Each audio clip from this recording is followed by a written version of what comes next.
sa puso ni Father Rodo, matagal na rin kaklase at kasalukuyang parochial leader ng Basilica ng Batangas, Father Ricky Achani. Palakpakan po natin si Father Ricky.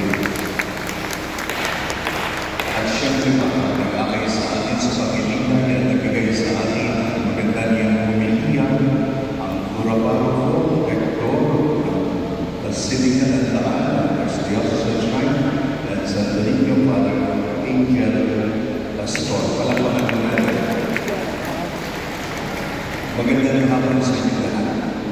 Kagabi tayo ay pinagpaliwanagan ni Father Fred sa kanyang pagdidilay ng dalawang mukha ng kamatayan.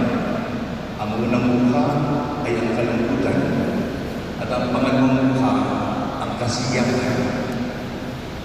There is joy even in death.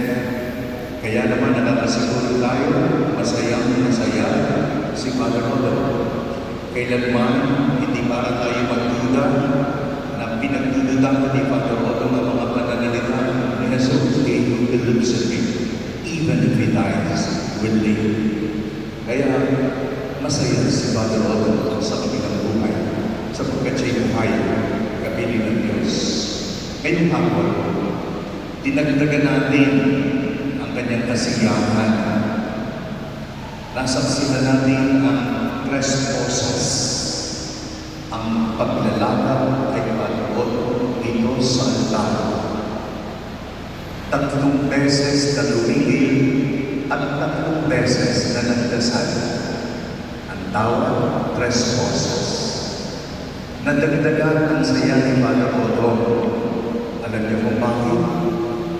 Sapagkat ang napuno kanina ng ating tres cosas ay walang iba kundi ang isa sa pinakamahal ni Father Rodo. Hindi lang yung pinakamahal, mahal na mahal ni Father Rodo. At yan ay walang iba kundi si Father Noel Obatay. Palakpakan natin si Father Noel. Si Father Noel ay kanina pang iyak-iyak. Malungkot si Father Noel pagkamat birthday niya ngayon. Pero Father Noel, kahit ikaw ay malungkot, pinasaya mo ang kaibigan. Salamat, Father Noel. Masaya, nadagdagan ang saya ni Father Rodo, sapagkat ang ganda ng ating liturhiya mula sa altar nights hanggang sa mga lectors, mga lay ministers, commentator, choir, mula sa ganda at linis ng simbahan, mula sa mga kandilerong ginamit, maging ang mga vestment, maging ang mga sacred vessels. Alam po ninyo, yan ang lubos na ikinasasaya ni Father Rodo. Magandang ang liturhiya. Salamat, Basilica ng Batangas, sa pagpapasaya kay Father Rodo.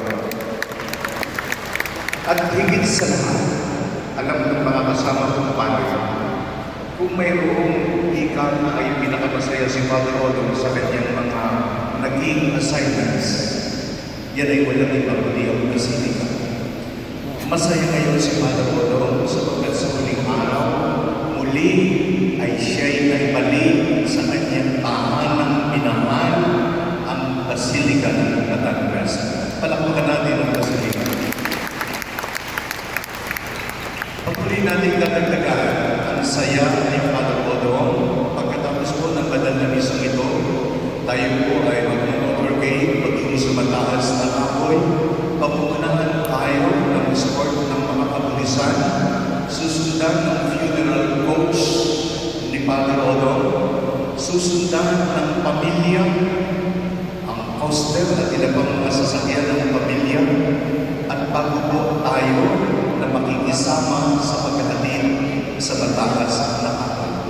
Pakiusap po, walang unahan. Pakiusap po, walang overtake.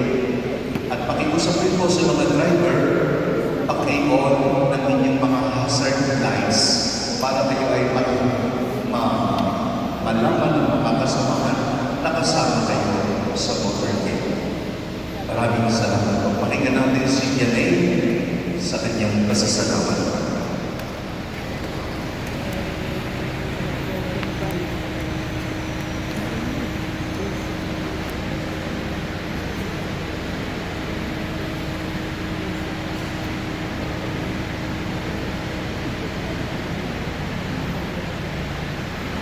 Magandang hapon po sa inyong lahat. Ako si Benny, pamangkin mo ni Father Moto.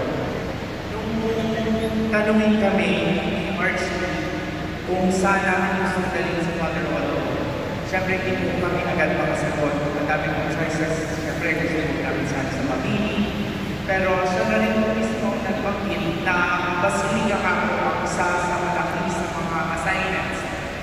So, yung nabanggit po niya yun, hindi na kami nagdalawang isip nadalhin dito sa Basilica. Hindi lamang dahil madali mo ipupuntahan, lalo na para sa amin, since nandito naman din po kami. Kung hindi dahil alam ko na malaki po ang gaya ni Father Otto at ng Basilica. Lagi po niya kinukwento noon na tuwing nobenaryo sa karangalan ng Santo Niño ng Batangan, hindi po maaaring hindi siya makinig sa radyo ng isang nobena kung hindi man po siya maka-attend dito mismo. At alam po din natin na malaki ang debosyon ni Father Otto sa Immaculata Concepcion, lalo na po sa Immaculata Concepcion de Batangan. Kaya po nung dito siya, sabi nga po ng Father Bennett at Father Angel, ginawa po niya ang lahat ng kanyang makakaya upang madadalihin at lalong magandalhin ang Basilica. Hindi lamang ang mismong Basilica, kundi ang debosyon sa Santo Niño ng Batangan at sa Immaculata Concepcion. Kaya, sabi rin nga po ni Father Bennett, alam ko po na masayang-masaya kayo sa Father Otto. At higit sa lahat, kami rin po ay masaya dahil kami ay inyong tinanggap dito sa Basilica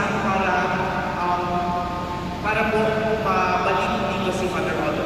Hindi lang aming pasasalamat kay RC sa pagbayag po at lalo higit kay Father Angel, una para ng Basilica at kay Father Henry po, kasamang pali, sa mga kasamang pali. Kay Brother Tony Garcia, PPC President, kay Sir Ed Babasa sa Basilica Choir, sa iyo po ng Basilica at sa lahat ng naglamay po gabi-gabi. Salamat po sa inyong pagtulong sa akin. Especially sa altar servers, sa Basilica staff, kay Brother Jerry Nadia, at kay Brother Ruel at sa Hermandad, maraming salamat po sa inyo. Kay Siksha po at kay Aaron, maraming salamat. Kay Brother Lander, kay Fidel, maraming salamat po sa inyong pag-assist. At higit sa lahat, maraming salamat po Father Benny Adila and Father Noel Hotal. Simula pa po noong 75th birthday pa lang ni Father Otto, sinabi na po nila na hindi nila papabayaan si Father Otto. Ngayon po wala na siya, kami naman po ang hindi nila